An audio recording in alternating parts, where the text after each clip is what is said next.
ಇಲ್ಲಿ ಇರಾನ್ಗೆ ಬನ್ನಿ, Iran also is suffering because they don't have any income. So ಇಬ್ಬರೂ country suffering ಆಗುವಾಗ ಅವ್ರದ್ದು ಹೊಂದಾಣಿಕೆ ಬರಲೇಬೇಕು. Is a question of time. ಜಾಸ್ತಿ ದಿವಸ ಇದನ್ನು ಹಾರ್ಮೋಸನ್ನು ಸ್ಟಾಪ್ ಮಾಡಿ ಇಡ್ಲಿಕ್ಕೆ ಆಗಲ್ಲ. ಯಾಕಂದರೆ 1/5 ಆಯಿಲ್ ಹಾರ್ಮೋಸಿಂದ ಬರುವುದಾದರೆ ಬಾಕಿ ಕಂಟ್ರೀಸ್ಗೆ ಏನಾಗುತ್ತೆ? Energy is A main question. Yes sir. Danappa ಅವರೇ, ಈಗ ಏನು ನೀವು ತಗೊಳ್ಳಿ, ಭಾರತದಲ್ಲಿ ಯಾವ್ಯಾವ ಸೆಕ್ಟರ್ ಮೇಲೆ ಪರಿಣಾಮ ಬೀರಿದೆ ಅಂತ ನಾನು ಕೆಲವೊಂದು ಲಿಸ್ಟ್ ಮಾಡಿದ್ದೀನಿ sir. I am not expert, but otherwise also ನೋಡಿ, ಇಂಡಿಯಾದ ಯೂರಿಯಾ ಪ್ರೊಡಕ್ಷನ್ ಮೇಲೆ, ಯೂರಿಯಾ ಪ್ರೊಡಕ್ಷನ್ ಅಂದರೆ ಅದು ಮುಂದಿನ ದಿನಗಳಲ್ಲಿ ಫುಡ್ ಕ್ರೈಸಿಸ್ ಆಗುತ್ತೆ, ಬೆಳೆ ಬೆಳೆಯುವಂಥ time. Textiles, pharma, auto sector, FMCG, aviation, ಅತಿ ಹೆಚ್ಚು MSME. ನೀವು ಫರ್ಟಿಲೈಸರ್ ತೊಗೊಳ್ಳಿ, ಟೈರ್ ತೊಗೊಳ್ಳಿ, ಪೇಂಟ್ ಕಂಪನಿಗಳು ತೊಗೊಳ್ಳಿ, ಈಗಾಗಲೇ ಭಾಳಷ್ಟು ಜನ ಕಾರ್ಮಿಕರನ್ನ ಮನೆಗೆಲ್ಲ ಕಳಿಸ್ತಾ ಇದ್ದಾರಂತೆ. ಸರ್, ಹೆಂಗಿದೆ ಪರಿಸ್ಥಿತಿ ಅಂತ, ಇಂಡಸ್ಟ್ರೀಸ್ ಪರಿಸ್ಥಿತಿ ಹೆಂಗಿದೆ ಅಂತ? ಮೇಡಮ್, ನಮ್ಮ ದೇಶದಲ್ಲಿ ನೀವು ಹೇಳಿದ್ರಿ ಗುಂಡು ಕ್ಷಿಪಣಿ ಬೇರೆ ದೇಶಕ್ಕೆ ಬೀಳುತ್ತೆ, ಬಟ್ ನಮ್ಮ ದೇಶಕ್ಕೆ ಆರ್ಥಿಕವಾಗಿ ಗುಂಡು ಕ್ಷಿಪಣಿ ಬಿದ್ದಿದೆ ಮೇಡಮ್, ಇದಂತೂ ಹೇಳಕ್ಕೆ. ಯಾಕೆಂದರೆ MSME ಈಗ ನಾವು ಯಾವಾಗೂ ಹೇಳ್ತಾ ಇದ್ವಿ, ನಮ್ಮದು GDP ಹೆಂಗಿದೆ, ನಾವು ಆಲ್ರೆಡಿ ಫೋರ್ತಲ್ಲಿದ್ದೀವಿ, ಇನ್ನು ಕೆಲವೇ ದಿವಸದಲ್ಲಿ 3rd ಪ್ಲೇಸಿಗೆ ಹೋಗ್ತೀವಿ, ಜರ್ಮನ್ ಹಿಂದಿಕ್ಕಿ ಅಂತ ಎಲ್ಲ ಕಡೆ ನಮ್ಮ ರಾಷ್ಟ್ರ ಸಾರಾಗಲಿ ಎಲ್ಲ ಕಡೆ ಹೇಳ್ತಾಯಿದ್ರು. ಇವಾಗ ಏನಾಗ್ತಾ ಇದೆ ಅಂದರೆ ನಮ್ದು ಈಗ 6th 7th day by day ಪಾತಾಳಕ್ಕೆ ಹೋಗ್ತಾ ಇದೆ ನಮ್ಮದು. ಬಟ್ ಇದಕ್ಕೆ ಮುಖ್ಯ ಕಾರಣ ಅದೇ ನೋಡಿ ಮೇಡಮ್, ಯುರೋಪಿಯನ್ ಕಂಟ್ರೀಸು ಅಷ್ಟೊಂದು ಎಫೆಕ್ಟ್ ಆಗ್ತಾ ಇಲ್ಲ ಅವ್ರಿಗೆ.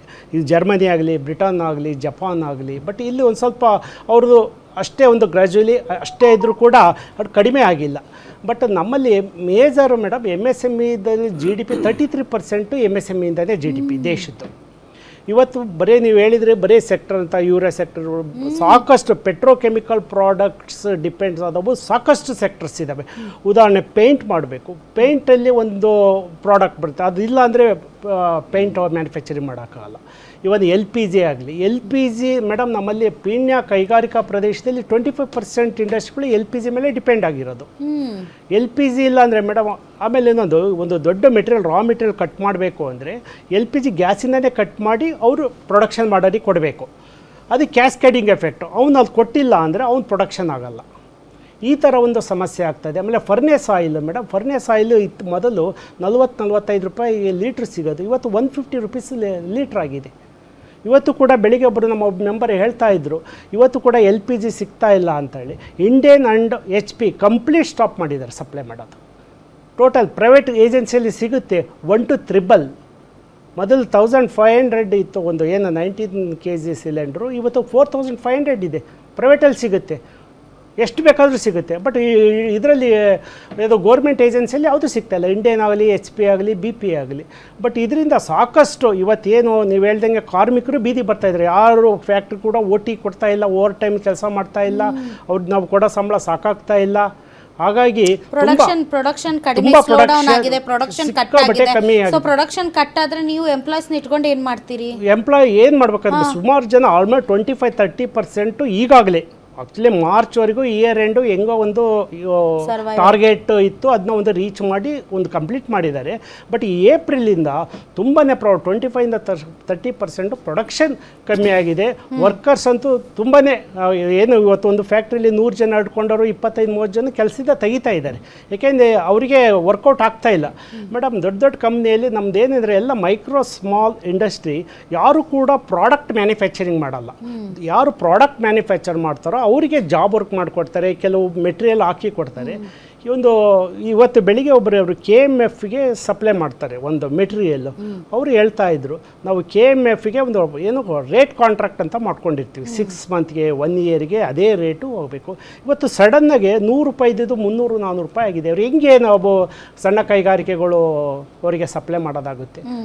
ಈ ಒಂದು ಆರ್ಥಿಕ ಇದರಲ್ಲಿ ಸಣ್ಣ ಕೈಗಾರಿಕೆಗಳು ತುಂಬಾ ಬೀದಿ ಪಾಲು ಬಂದಿದೆ. ಡೆಫಿನೆಟ್ಲಿ ಟೆಕ್ಸ್ಟೈಲ್ಸ್ ಇಂಡಸ್ಟ್ರಿಗೆ ಪಾಲಿಸ್ಟರ್ ರಾ ಮೆಟೀರಿಯಲ್ ಏನು MEG ಅಂತೀವಿ, ಅದು ಕೂಡ ಗಲ್ಫ್ನಿಂದ ಬರ್ತಾ ಇದೆ. ಹೀಗಾಗಿ ಈಗ ಪ್ರೊಡಕ್ಷನ್ ತುಂಬ ಕಡಿಮೆ ಆಗಿರೋದ್ರಿಂದ ಟೆಕ್ಸ್ಟೈಲ್ ಇಂಡಸ್ಟ್ರಿಗೆ ಹೊಡೆತ ಬಿದ್ದು ಭಾಳಷ್ಟು ಹೆಣ್ಮಕ್ಳು ಕೂಡ ಜಾಬನ್ನು ಕಳ್ಕೊಳ್ಳುವಂಥ ಪರಿಸ್ಥಿತಿಗೆ ಬಂದುಬಿಟ್ಟಿದ್ದಾರೆ ಅಂತ ನಾನು ಆ ರಿಪೋರ್ಟ್ಸನ್ನು ಕೇಳ್ತಾ ಇದ್ದೆ ಸರ್. ಮೇಡಮ್ ಇದು ಅಡ್ವಾನ್ಸ್ ಆಗಿ ನೋಡಿ, ಆಟೋಮೊಬೈಲ್ ಫೀಲ್ಡ್ ಅಂದರೆ ಅದು ಫರ್ನೇಸಿಂದನೇ ಆಗಬೇಕು. ಫರ್ನೇಸಿಗೆ LPG ಗ್ಯಾಸ್ ಬೇಕು, ಫರ್ನೇಸ್ ಆಯಿಲ್ ಬೇಕು, ಅದಿಲ್ಲ ಅಂದರೆ ಕೆಲಸ ಆಗೋದಿಲ್ಲ. ಈ ಥರ ಸಾಕಷ್ಟು ಅಂದರೆ ಒಂದರಿಂದ ಒಂದು ಇಂಟರ್ ಕನೆಕ್ಷನ್ ಇರೋದ್ರಿಂದ ಕೈಗಾರಿಕೆ ಮೇಲೆ ತುಂಬಾ ಪರಿಣಾಮ ಬೀಳ್ತಾ ಇದೆ. ಎಕ್ಸಾಕ್ಟ್ಲಿ, ಔಟ್ಪುಟ್ ಕಡಿಮೆ ಆದಮೇಲೆ ಆಫ್ಲೋಡಿಂಗ್ ಕೂಡ ಜಾಸ್ತಿ ಆಗುತ್ತೆ. ಭಾಳ ಪರಿಸ್ಥಿತಿ, ಯಾರು ಕೂಡ ಇದ್ರ ಬಗ್ಗೆ ಯೋಚನೆ ಮಾಡ್ತಾ ಇಲ್ಲ ನಾವು ಎಲ್ಲಿಗೆ ಹೋಗ್ತಾ ಇದ್ದೀವಿ ಅಂತ. ಸೊ ನಮಗೆ ಸದ್ಯಕ್ಕೆ ಎಲ್ಲವೂ ಕೂಡ ತುಂಬ ಚೆಂದ ಕಾಣ್ತಾ ಇದೆ, ಬಟ್ ಇದರ ಎಫೆಕ್ಟ್ ಹೋಗ್ತಾ ಹೋಗ್ತಾ ನಮ್ಮ ಜನಜೀವನದ ಮೇಲೆ ಬಿದ್ದೇ ಬೀಳುತ್ತೆ. ಯಾಕಂದರೆ ಬೆಲೆ ಏರಿಕೆ ಅನ್ನೋದು ಈಗಿಂತ ದುಪ್ಪಟ್ಟು ಗೊತ್ತಿಲ್ಲ ಯಾವ ಲೆವೆಲ್ಗೆ ಹೋಗ್ಬೀಳುತ್ತೆ ಅಂತ.